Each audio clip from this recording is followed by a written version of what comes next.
আসসালামু আলাইকুম, welcome to nurtechbd। nurtechbdর পক্ষ থেকে আমি বাতিনুর বলছি। আশা করি সকলে ভালো আছেন। আজ আপনাদের দেখাবো কিভাবে আপনারা বিভিন্ন ইমেজ থেকে ব্যাকগ্রাউন্ড রিমুভ করবেন। অনেক সময় ক্লায়েন্টরা তাদের পার্সোনাল ইমেজ, তাদের প্রোডাক্ট ইমেজ থেকে ব্যাকগ্রাউন্ড রিমুভ করার জন্য গ্রাফিক ডিজাইনারদের হায়ার করে থাকেন। সো চলুন আমরা দেখি ফটোশপে বিভিন্ন টুলস ইউজ করে আমরা কিভাবে ব্যাকগ্রাউন্ড রিমুভ করব। এখানে দেখুন শু আছে, শুয়ের এখানে বিভিন্ন ব্যাকগ্রাউন্ড আছে। এগুলো আমরা খুব ইজিলি শুধুমাত্র ইরেজার টুল ইউজ করে রিমুভ করব। এখানে দেখুন একজন মডেল আছে, মডেলের পিছনে একটা খুব বিজি একটা ব্যাকগ্রাউন্ড আছে। মাত্র এক ক্লিকে আমরা কিভাবে এই মডেলের পিছন থেকে ব্যাকগ্রাউন্ডটা রিমুভ করব। অ্যান্ড এখানে 3টি প্রোডাক্ট আছে, আমরা এখান থেকে প্রোডাক্টের ব্যাকগ্রাউন্ড রিমুভ করব, প্লাস প্রত্যেকটা প্রোডাক্টকে আলাদা আলাদা লেয়ারে কনভার্ট করব, যাতে একটাকে একটা প্লেসমেন্ট থেকে আরেকটা প্লেসে প্লেসমেন্ট করা যায়।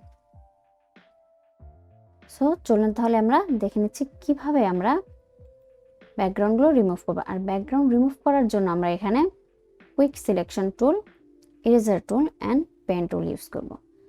সো চলুন তাহলে আমরা দেখে নিই কিভাবে ব্যাকগ্রাউন্ড রিমুভ করব। প্রথমে আমরা এই ব্যাকগ্রাউন্ডটাকে একটা লেয়ারে কনভার্ট করব। কন্ট্রোল জে ক্লিক করে এটাকে কপি করে নিলাম। এই আইটাকে অফ করব। এখন দেখুন ইরেজার টুল ইউজ করে কিভাবে আমরা ব্যাকগ্রাউন্ডটা রিমুভ করব। এখান থেকে ফার্স্ট ইরেজার টুল নিলাম, আমরা ব্রাশটা একটু বড় করে নিচ্ছি। রাইট সাইডের থার্ড ব্র্যাকেট ইউজ করে আমরা ব্রাশটা বড় করে নিচ্ছি অ্যান্ড একটা ক্লিক করে দেখুন ব্যাকগ্রাউন্ডটা রিমুভ হয়ে যাচ্ছে। ওকে ওকে এখন আবার দেখুন কন্ট্রোল জে দিয়ে আমি আবার আগের পর্যায়ে চলে যাচ্ছি। আর কোন কোন টুলস দিয়ে আমরা করতে পারি।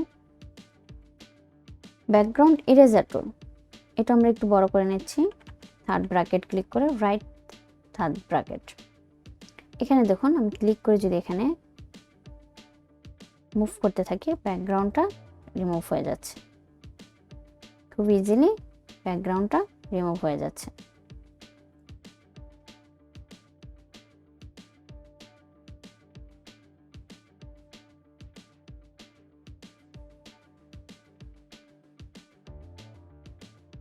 এখন আবার লেফট সাইডের থার্ড ব্র্যাকেটটা ক্লিক করে ব্রাশটা ছোট করে এর ভিতরের এগুলো আপনি ইরেজ করে নেবেন। ওকে, এভাবে সম্পূর্ণটা আপনারা ধীরে ধীরে ইরেজ করে নেবেন। অ্যান্ড থার্ড আমরা দেখাচ্ছি, এটা ডিলিট করে দিই। ডিলিট করে এটাকে আমরা আবার কন্ট্রোল জে দিয়ে কপি করে নিচ্ছি। এটা অফ করে দেব। এবার দেখুন ম্যাজিক ইরেজার টুলসের কাজ ম্যাজিকের মতোই কাজ করে। এখানে ক্লিক করবেন, এই রিলেটেড যতখানি জায়গা আছে সবটা জায়গা কালার একসাথে রিমুভ হয়ে যাবে। দেখুন এটা আমার বারবার ক্লিক করতে হচ্ছে না, বারবার ঘষাঘষি করতে হচ্ছে না, একবার একটা ক্লিকেই এই রিলেটেড প্রত্যেকটা কালার আমার রিমুভ হয়ে যাচ্ছে। এন্ড খুব ইজিলি এটা হয়ে যাচ্ছে। দেখুন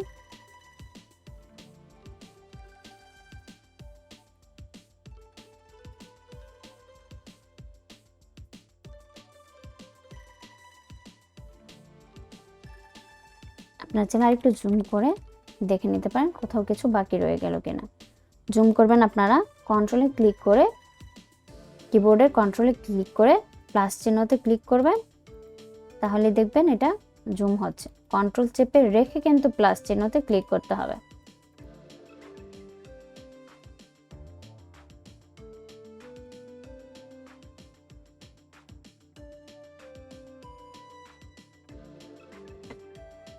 ব্যাক স্পেস ক্লিক করে মাউসের লেফট বাটন ঘোরালেই আপনার এই বোর্ডটা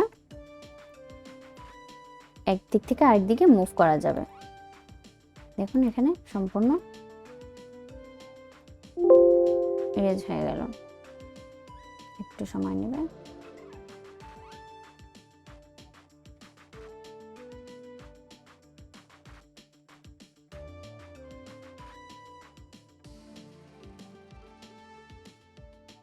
দেখুন সম্পূর্ণটা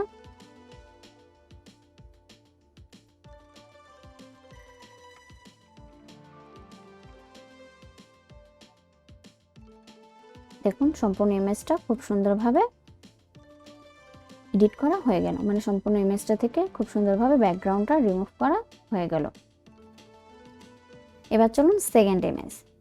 এটা তো মাত্র এক ক্লিকেই আমরা সিলেক্ট করে ব্যাকগ্রাউন্ডটাকে আলাদা করে ফেলতে পারবো। সেটা কিভাবে? আমরা কুইক সিলেকশন টুলে এখানে ক্লিক করব, এখান থেকে সিলেক্ট সাবজেক্টে ক্লিক করব,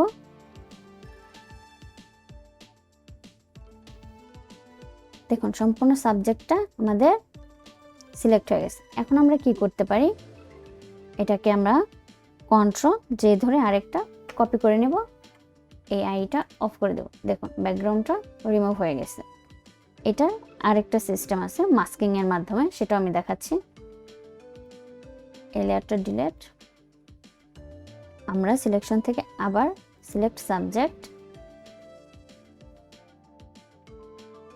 এন্ড এখান থেকে মাস্কিং। দেখুন ব্যাকগ্রাউন্ডটা খুব ইজিলি এবং খুব সুন্দরভাবে রিমুভ হয়ে গেল। এবার থার্ড ইমেজ। এখন আমরা করব কি, পেন টুল দিয়ে কাজ, পাথ সিস্টেম করে। দেখুন এখানে যাব, এখান থেকে আমরা পাতে যাব, পাতে গিয়ে প্রথম ইমেজটা জুম করব,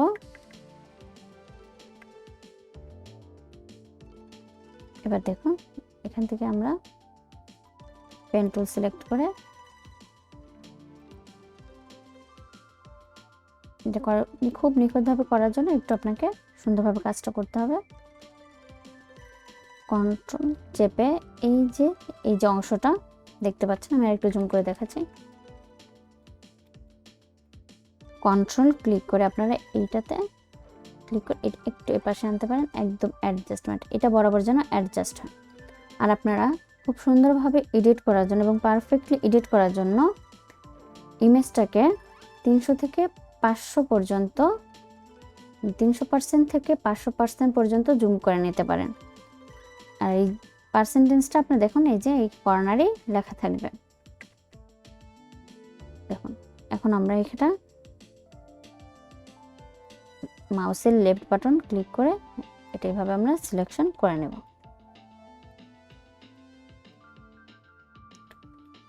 সো আমি একটু আপনাদের দ্রুত দেখানোর জন্য, ভিডিওটা ছোট করার জন্য আমি জুমটা ছোট করে একটু দ্রুত সিলেক্ট করে নিচ্ছি। আপনারা যখন বাড়িতে প্র্যাকটিস করবেন তখন আরেকটু জুমিং করে তারপর কাজ করবেন, দেখবেন আরো অনেক পারফেক্ট হচ্ছে। অল্টার চেপে এখানে ক্লিক করে কর্নারটা আমরা সেট করে নেব। এইখানে ক্লিক করে একটু মাউসটা একটু ড্র্যাগ করব উপরের দিকে, বাস। এখন এখানে আবার অল্টার চেপে কর্নারটা সেট করে নেব।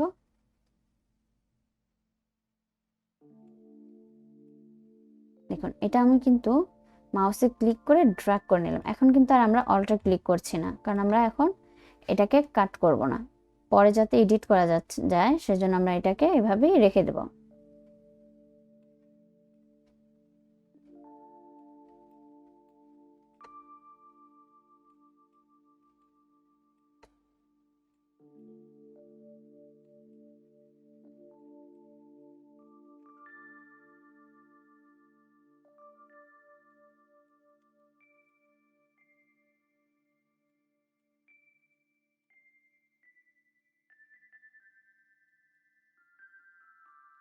একটু ধীরে ধীরে কাজগুলো করবেন যাতে পারফেক্ট হয়।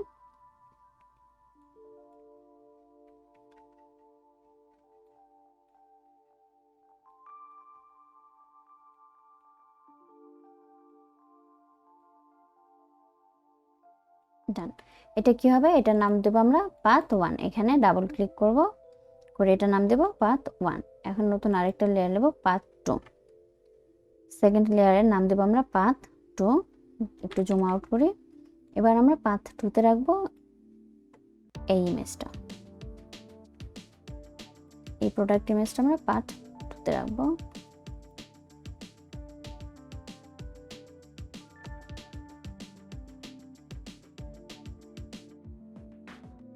কন্ট্রোল চেপে এইখানটাতে ক্লিক করে আমরা এটা এভাবে সেট করে নিতে পারি। এখানে এবার অল্টার চেপে মাউসের লেফট বাটন ক্লিক করবেন, এখানে এটা সেট হয়ে যাবে। আর এটা যদি আমি না করতাম, দেখুন কন্ট্রোল জে দিয়ে এখান থেকে যে আমি যেভাবে করতাম, দেখুন এটা কিভাবে সিলেকশনটা নষ্ট হয়ে যাচ্ছে বা বাঁকা হয়ে যাচ্ছে। সো আমরা এখানে এই জন্য এইটাকে ঠিক করার জন্যই আমরা এখান থেকে এটা কন্ট্রোল চেপে আবার একটু দেখাচ্ছি, সেট করে নেবেন। তারপর অল্টার চেপে মাউসের লেফট বাটন ক্লিক করবেন, এটা কেটে যাবে অ্যান্ড দেন আবার এখানে সিলেক্ট করবেন।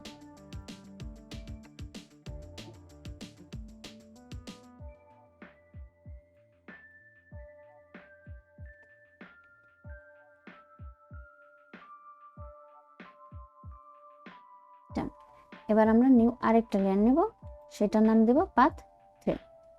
এবার পাথ 3-তে রাখবো আমরা এই প্রোডাক্ট ইমেজটা। আরেকটু জুম আউট করে এটা দ্রুত করে নিই।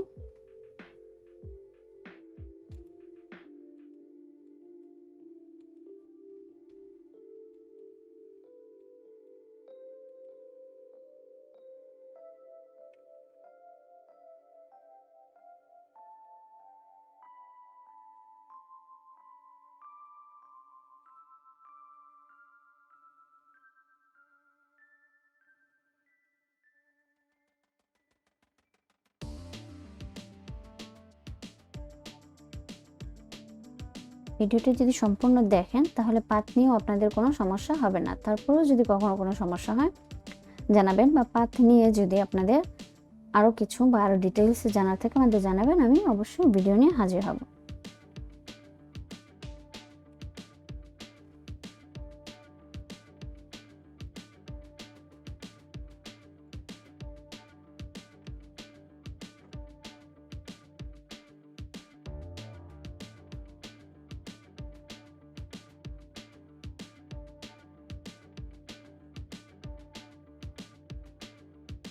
ডান। এবার আমরা এটাকে কন্ট্রোল চেপে আমরা কিবোর্ডের কন্ট্রোল চাপবো এবং এই পাতে ক্লিক করব। ক্লিক করে এটাকে কন্ট্রোল জে দিয়ে কপি করে নেব। দেখুন লেটার একটা কপি হয়ে গেছে। আবার আমরা সেকেন্ড পাথ কন্ট্রোল, পাতের উপর ক্লিক, এখানে বক্সটাতে যখন এটা সিলেকশন হয়ে যাবে আবার কন্ট্রোল জে। আবার দেখুন এখানে কিন্তু আমাদের এই লেয়ারে সিলেক্ট থাকা অবস্থায় যদি আমরা অন্য একটা পাতে যাই তখন কিন্তু দেখবেন এটা কপি হবে না, এরর দেখাবে। সো সেখানে আমরা কি করব, সেক্ষেত্রে আমরা এই যে এখানে ব্যাকগ্রাউন্ড লেয়ারটা আছে এইটাতে থাকবো, থাকা অবস্থায় আমরা আবার পাতে যাব এবং এইটাকে কন্ট্রোল চেপে সিলেক্ট করে নেব অ্যান্ড কন্ট্রোল জে দিয়ে কপি করে নেব। এবার দেখুন আমরা যদি ব্যাকগ্রাউন্ড ইমেজটা আইটা অফ করে দিই, দেখুন ব্যাকগ্রাউন্ডটা কি সুন্দর রিমুভ হয়ে গেছে এবং এখানে আমরা প্রত্যেকটা ইমেজকে আলাদা আলাদাভাবে সরাতে পারছি, এদিক ওদিক নাড়াতে পারছি। বাট ফার্স্ট ইমেজ এখানে দেখুন একটা লেয়ারে করার কারণে আমরা এবং ইরেজার টুল দিয়ে করার কারণে এটাকে কিন্তু আলাদাভাবে মুভ করতে পারতেছি না। এটাতে ক্লিক করে মুভ করলে সম্পূর্ণটা বা দুটোটা সুই মুভ করছে, এটাতে করলেও সেম। বাট এখানে যদি আমরা পাথ করে আলাদাভাবে করে নিই, প্রত্যেকটা লেয়ার আলাদা আলাদা, তাহলে দেখুন প্রত্যেকটা আলাদা আলাদা মুভ করা যাচ্ছে। ওকে, সো আশা করি ব্যাকগ্রাউন্ড রিমুভাল নিয়ে আর কোনো আপনাদের প্রশ্ন থাকবে না। তারপরেও যদি থাকে অবশ্যই আমাদের জানাবেন, আমরা চেষ্টা করব আপনাদের জন্য আরও বেটার কিছু নিয়ে প্রেজেন্ট হতে। আর ভিডিওটি যদি আপনাদের বিন্দুমাত্র ভালো লেগে থাকে তাহলে অবশ্যই আমাদের জানাবেন। সেটা কিভাবে জানাবেন? কমেন্টের মাধ্যমে জানাবেন অ্যান্ড সাবস্ক্রাইব করে আমাদের সাথেই থাকবেন। ভালো থাকবেন সকলে। আসসালামু আলাইকুম।